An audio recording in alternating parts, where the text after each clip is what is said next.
নিহতদের স্মরণে ময়মনসিংহে মোমবাতি প্রজ্বলন। ময়মনসিংহ প্রতিনিধি জাহাঙ্গীর আলমের পাঠানো তথ্য ও চিত্রে থাকছে বিস্তারিত। ময়মনসিংহে বৈষম্য বিরোধী ছাত্র আন্দোলনের ব্যানারে নিহত ছাত্রদের স্মরণে মোমবাতি প্রজ্বলন করেছে শিক্ষার্থীরা। এ সময় কয়েকশো শিক্ষার্থী ও সাধারণ মানুষ এতে অংশ নেন। শুক্রবার ৯ আগস্ট সন্ধ্যা ৭টা ১০ সার্কিট হাউস মাঠে এ আয়োজন করে বৈষম্য বিরোধী ছাত্র আন্দোলনের ব্যানারে। কর্মসূচিতে বিভিন্ন শিক্ষা প্রতিষ্ঠানের শিক্ষার্থী সহ সর্বস্তরের নাগরিক অংশ নেন।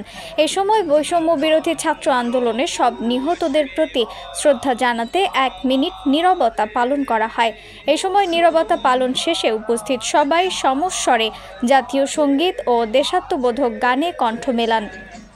এতে নেতৃত্ব দেন আশিকুর রহমান, গোকুল সূত্রধর মানিক, আশিকুজ্জামান আশিক, ওমর ফারুক, আনোয়ার হোসেন মঞ্জু, তাহিমত রেদওয়ান, আবদুল্লাহ আল নাকিব, শাহিল হাসান, মশিউর রহমান সাদিক সহ আরও অনেকে।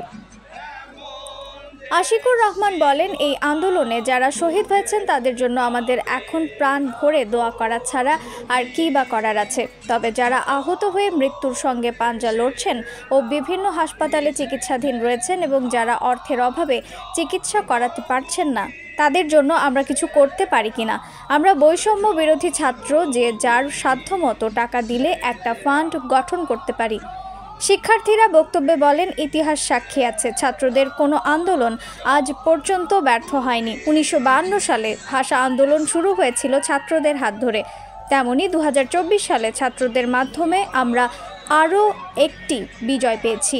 আমাদের যে রাষ্ট্রীয় সম্পদ রয়েছে অনেকেই অনেক কিছু ব্যবহার করার চেষ্টা করবে। আমরা যার যার অবস্থান থেকে সব সম্পদ রক্ষায় সচেষ্ট থাকব। নিউজ ডেস্ক, রিফাত আরা ইসলাম, ভোরের আকাশ।